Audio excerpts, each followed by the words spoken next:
Welcome to my channel. और आज हम क्वेश्चन पेपर 2018 के न्यूमेरिकल सोल्व करेंगे। अब जैसे नेक्स्ट न्यूमेरिकल है, अब इसको सोल्व कर लेते हैं। तो जैसे हमने इंटीग्रेशन सोल्व करना है, तो लेट आई मान लो, ठीक है ना। तो जैसे हमने इस चीज़ का इंटीग्रेशन फाइंड आउट करना है। अब सिंपली बताया था आपको कि इंटीग्रेशन में किस तरीके से सोचना है। सबसे पहले तो आपको ये पता होना चाहिए कि इंटीग्रेशन में तंग कौन सा फैक्टर करेगा, मतलब डिफ़िकल्टी कौन सी चीज़ लाएगा यहाँ पर। सही है। अब आपको डायरेक्ट दिख रहा होगा क्या, ये चीज़, ठीक है ना। Differentiation of sine x cos x होता है, यूज कर लो आप, बात खत्म डायरेक्ट ही।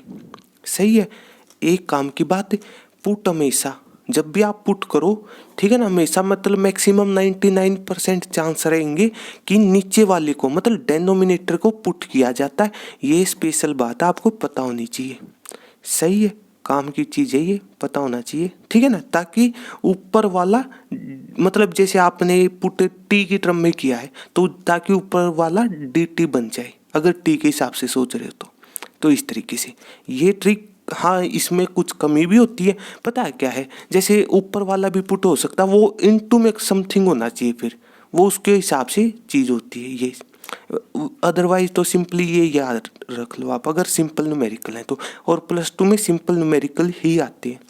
सही है। तो यहाँ पर डायरेक्ट यूज कर लो आप इस चीज़ को। देखो अब यहाँ पर एक और काम की बात है। अब डिफ्रेंसिएशन तो हमें ये भी पता है कि कोस एक्स का भी तो साइन एक्स होता है। हाँ, माइनस साइन एक्स होता है, वो एक अलग बात है। ये माइनस पॉजिटिव नेगेटिव वो चीज़ नहीं तंग करेंगी इंटीग्रेशन में, मतलब कांस्टेंट चीज़ें तंग नहीं करती, ये काम की बात है।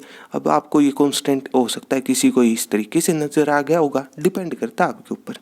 सही है। तो इस तरीके से अब डायरेक्ट ही देखो, है तो ये चीज़ भी कोस एक्स का भी तो हो सकता है, लेकिन ऊपर वाला फिर ये तंग करेगा, इसलिए क्योंकि इंटीग्रेशन जब भी आप किसी फंक्शन का लिखो, इनटू में विद रिस्पेक्ट टू चीज़ लिखी जाती है। ये डी एक्स हमेशा ही इनटू में होता है, ना कि डिवाइड में। इसी वजह से ये बात अप्लाई होती है। सही है। बस कर लो कैलकुलेट, तो डायरेक्ट ही आपको पता होना चाहिए कि जैसे साइन एक्स दिखा, पुट कर लो, बात खत्म।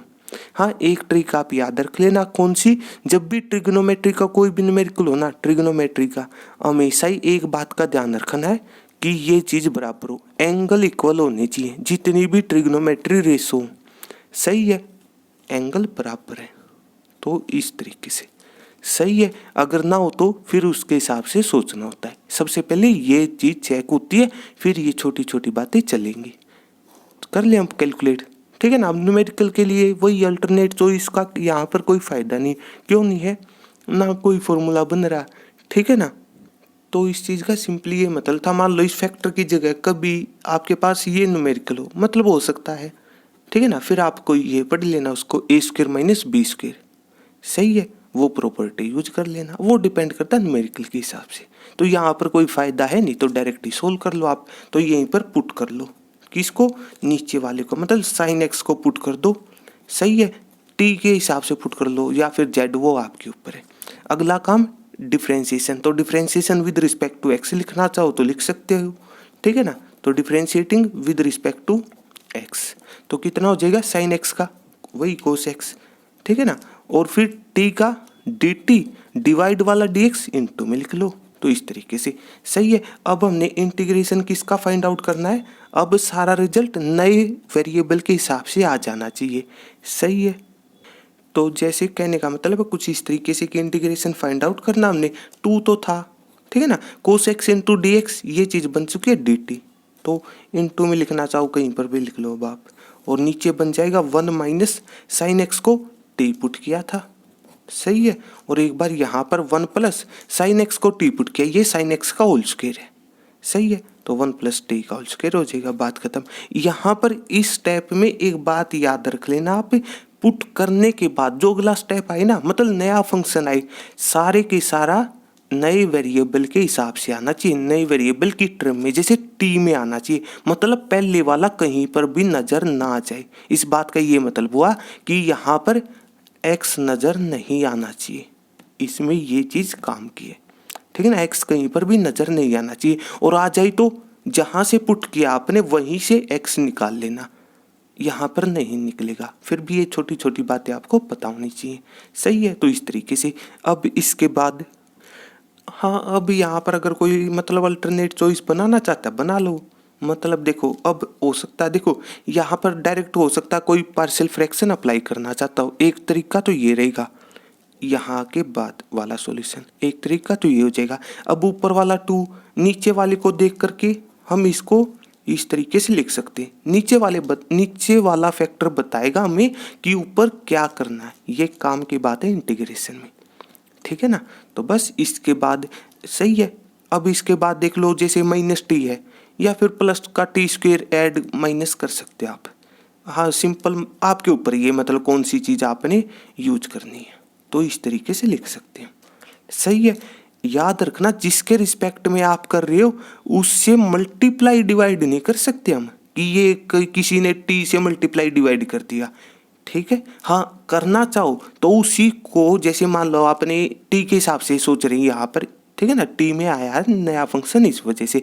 तो मतलब अगर कोई t से मल्टीप्लाई डिवाइड करे ना, पहली बात तो कोई करेगा ही नहीं, ये काम की बात है, ठीक है ना। मतलब इस बात का ये मतलब हुआ, मल्टीप्लाई डिवाइड हम तब करते, मान लो जैसे हमें 2 चाहिए होता तो हम इस तरीके से लिख लेते। सही है। अब वो डिपेंड करता है, यहाँ पर t इस तरीके से कभी भी नहीं लिखा जाएगा। डायरेक्ट इंटीग्रेशन से बाहर नहीं आ सकता फंक्शन, ये आपको पता होना चाहिए। कांस्टेंट की मल्टीप्लाई डिवाइड कर सकते हैं। हाँ, यहाँ पर अंदर करना चाहो वो आपके ऊपर डिपेंड है कि किस तरीके से फैक्टर सेम बना रहे हो। यहाँ पर केवल वो रूल अप्लाई कर रहे हैं हम कि सेम फैक्टर बना लो, बात खत्म। अब हो सकता है किसी को ये t वाला अच्छा ना लगता हो, ये t² वाला सेम बनाना चाहता हो, आपके ऊपर ये चीज़ भी। सही है, तो इस तरीके से। तो बस अब इसके बाद ठीक है ना, जैसे 1 - t है, एक फैक्टर तो ये हो जाएगा ऊपर, और एक 1 + t तंग करेगा, ठीक है ना। क्यों ये बात, क्यों कोई 1 + t तंग करेगा, नीचे वाले को देख करके। अगर हम 1 + t² को समथिंग पुट करते हैं, हमारे पास आएगा 2t। सही है, मतलब 2t, और ऊपर होगा 1 + t। तो एक काम करते हो, एक बार तो 1 - t के नीचे लिख लेते रिजल्ट, एक बार 1 के नीचे लिख लो रिजल्ट, और एक बार t के नीचे लिख लो रिजल्ट। आपके ऊपर है कौन सी चीज़ समझ में आ रही है। मतलब कोई भी यहाँ एक बात याद रख लो, ठीक है ना, कोई जैसे फंक्शन दिखा, आपके ऊपर है कोई भी मतलब चीज़ दिमाग में इंटीग्रेशन में उसी के हिसाब से सोल्व कर दो। अल्टरनेट चॉइस हमेशा ही बनती रहती है इस चैप्टर में, ये काम की बात है, ठीक है ना। अब यहाँ पर हो सकता है कोई ये काम करना ही ना चाहता हो, सिर्फ 2 रख के पार्शियल फ्रैक्शन अप्लाई करना चाहता हो, यूज कर सकता है। आपके ऊपर कौन सी चीज़ समझ में आ रही है। चलो, अब हमने ये ले लिया तो इसके हिसाब से सोल्व कर लेते हैं। तो जैसे कुछ इस तरीके से, मतलब जैसे हम यहाँ पर ठीक है ना, तो हमने जैसे इंटीग्रेशन सोल्व करना है, एक बार तो 1 - t के नीचे सब ये दोनों फैक्टर लिख रहे हैं, तो 1 - t से 1 - t कैंसिल होगा, कैलकुलेशन है, तो केवल नीचे वाला ये फैक्टर बच जाएगा। एक बार हम क्या कर रहे हैं, 1 के नीचे दोनों फैक्टर लिख रहे हैं, 1 के नीचे दोनों फैक्टर कुछ इस तरीके से लिख रहे हैं। सही है, और एक बार 1 + t के हिसाब से, ठीक है ना। अब बात यहाँ पर भी वही रहेगी, क्योंकि यहाँ पर भी पार्शियल फ्रैक्शन अप्लाई करना पड़ेगा इस चीज़ को सोल्व करने के लिए, या फिर या आपके ऊपर 1 + t रखना चाहते हो तो आपके ऊपर ये चीज़, ठीक है ना। तो मतलब इसका इंटीग्रेशन फाइंड आउट करना है, इसको अलग कर लो बाप, इसको अलग कर लो, तो इस तरीके से। सही है। अब ये देखो, ये टाइप की बात आएगी, चलो उससे पहले इस चीज़ को समझ लेते हैं, ठीक है ना। तो जैसे मान लो हमने वही है, कौन सी चीज़ तंग कर रही है, ठीक है ना, यहाँ पर सेम फैक्टर बन नहीं रहे, आपके ऊपर है, ठीक है ना। एक तो तरीका ये कि 1 के नीचे लिख लो, कहने का मतलब था कुछ इस तरीके से। सही है, 1 - t और एक बार 1 + t², तो इस तरीके से। सही है, आपके ऊपर मतलब कौन सी चीज़ यूज करना चाहते हो यहाँ पर, ठीक है ना। और या फिर अगर मतलब यहाँ पर जब थोड़ा सोचो कि कैलकुलेशन हमने फास्ट करने, मतलब कोई ऐसा स्टेप्स चूज करना है। देखो, जब हमारे पास शुरू में 2 था ना, 2 के नीचे दोनों फैक्टर, तो वहाँ पर पार्शियल फ्रैक्शन हमने डिनाई किया था, मतलब उससे छोटा सॉल्यूशन चाहिए। तो फिर ये ना करो अलग अलग में, इसमें कैलकुलेशन लेंथी होगी तो यही रख लो, ताकि क्या हो जाए। देखो, हमें चाहिए 1 - t, ठीक है ना। तो देखो, ऊपर 1 + t था, इसलिए t से मल्टीप्लाई मत कर देना, इसलिए इस फैक्टर के हिसाब से सोच रहे हैं। इस केस में दोनों के हिसाब से नहीं सोच सकते, ये काम की बात है, ठीक है ना। तो 1 - t चाहिए, एक काम कर लेते हैं, कुछ इस तरीके से कर लो, -t और +t कर लो ऊपर। सही है, तो कैलकुलेशन से कितना हो जाएगा, जैसे ये तो टाइप की बात होगी। टाइप का मतलब ये आपको इस तरीके से नज़र आ जाना चाहिए था, ठीक है ना। तो इस तरीके से, और इसके बाद एक बार तो वही है 1 - t के नीचे लिख लो आप ये फैक्टर, तो उससे वो कैंसिल होगा, तो एक मतलब केवल ये बच जाएगा, सही है। और एक बार t+t तो मतलब 2t और डिवाइड बाई ये दोनों फैक्टर, तो ऊपर 2t और नीचे ये दोनों फैक्टर, तो 1+t² और इंटू में 1 - t dt, कुछ इस तरीके से, सही है। अब इसके बाद वही है, यहाँ पर डायरेक्ट ही नीचे प्योर क्वाड्रेटिक बन चुकी है, ये काम की बात बताई थी आपको, ठीक है ना। मतलब कि इंटीग्रेशन में वही, मतलब डिवाइड में प्योर क्वाड्रेटिक हो। प्योर क्वाड्रेटिक का मतलब है यहाँ पर बीच वाली टर्म, जैसे t² के हिसाब से, मतलब t मतलब समथिंग कांस्टेंट इनटू में t, ये टर्म नहीं है, ये होती है क्वाड्रेटिक, इस हिसाब से, सही है ना। और प्योर क्वाड्रेटिक बीच वाली टर्म हटा दो, तो इस हिसाब से। और मतलब इस टाइप के नीचे प्योर क्वाड्रेटिक है तो उसके 7 फॉर्मूले थे, वो इंटीग्रेशन की प्लेलिस्ट से चेक कर लेना आप। मतलब यहाँ पर कोई उस तरीके से अप्लाई करना चाहता है, या फिर वो एक सॉल्यूशन कुछ इस तरीके से फाइंड आउट कर सकते हो, जैसे हमारे पास 2 था तो वहीं पर डायरेक्ट भी उसका यूज कर सकते हो आप, सही है, ठीक है ना। मतलब इस चीज़ को सोल्व करना था, तो यहाँ पर आप डायरेक्ट पार्शियल फ्रैक्शन अप्लाई कर सकते हो, क्योंकि यहाँ पर भी अप्लाई करना पड़ेगा, कैलकुलेशन लेंथी होगी इस वजह से, ठीक है। तो बस अब इसके बाद पार्शियल फ्रैक्शन में एक ही चीज़ काम की होती है, और वो है ये, पुट नहीं किया जाता, यहाँ पर केवल लेट कर लो पूरे फंक्शन को, फंक्शन टी डी टी से अलग, तो पूरे को ही आप लेट कर लो, तो कुछ इस तरीके से, सही है। और किस तरीके से, सबसे पहले इस फैक्टर के हिसाब से, ये फैक्टर है लीनियर, कैसे पता चला, वेरिएबल की सिंगल पावर है इस हिसाब से पता चला, तो लीनियर में से कम कांस्टेंट, ये मान लो आप, ये चीज़ बताई थी कि इस तरीके से पुट करना है। फिर प्लस का साइन, ये है क्वाड्रेटिक, कैसे पता चला, पावर 2 है, तो क्वाड्रेटिक से एक कम लीनियर होता है, तो मतलब लीनियर के हिसाब से bx+c मान लो अब आप, और नीचे ये फैक्टर। और वो चीज़ भी थी कि पावर तक जाएंगे, यहाँ पर इस पहले फैक्टर की पावर 1 है, यहाँ पर भी 1 है, तो वो चीज़ अप्लाई नहीं होगी यहाँ पर, सही है। तो सिंपली ये चीज़ बताई थी। बस इसके बाद जितने कांस्टेंट है मानने हैं उनकी वैल्यू निकाल लो, कंपेयर करके ABC निकालने अब हमने, सही है। तो जैसे किस तरीके से लेफ्ट हैंड साइड तो ये रहेगी, राइट, मतलब यहाँ पर इन दोनों का एलसीएम ले लो, दोनों साइड कैंसिल हो जाएंगे, डायरेक्ट कैलकुलेशन, तो A की मल्टीप्लाई यहाँ पर कर लो आप, तो इस तरीके से। और इसके बाद बस एक बार bx+c की यहाँ पर कर लो अब आप, ठीक है ना। तो bx की एक बार तो यहाँ पर 1 के साथ है, एक बार -t की bx के साथ है, और एक बार +c की यहाँ पर, ठीक है ना, कैलकुलेशन है। तो इस तरीके से अब कंपेयर कर लो बाप, कुछ इस तरीके, मतलब देखो सबसे पहले क्वाड्रेटिक के साथ, मतलब पावर 2 तो t², तो मतलब यहाँ पर कंपेयर करें हम कोफिशिएंटों को, तो एक चीज़ तो क्या आ जाएगी हमारे पास, कुछ इस तरीके से, मतलब प्लस का a, और यहाँ पर राइट लेफ्ट हैंड साइड 0 है। ये बात कैसे पता चली, समझ में आना चाहिए ये चीज़, इस तरीके से हम मान सकते हैं, सही है। अब एक बार एक पावर वाली चीज़, मतलब t के हिसाब से सोचना है, t के हिसाब से सोचना है, ठीक है। तो बस और एक काम की चीज़ है, ये चीज़ यहाँ पर सारा फंक्शन t के टर्म में, तो यहाँ पर t आएगा, ये काम की बात है, ठीक है ना। तो बस यहाँ पर अब आप चेंज कर लो, मतलब bt, और एक बार bt² हो जाएगा यहाँ पर, ठीक है ना। यहाँ पर मतलब t कुछ इस तरीके से ये चेंज आ जाएगा, ठीक है ना। तो मतलब t² की एक और टर्म आ जाएगी -b, तो मतलब यहाँ पर a - b 0 होगा, t² का कोफिशिएंट है a - b हो जाएगा, और यहाँ पर 0।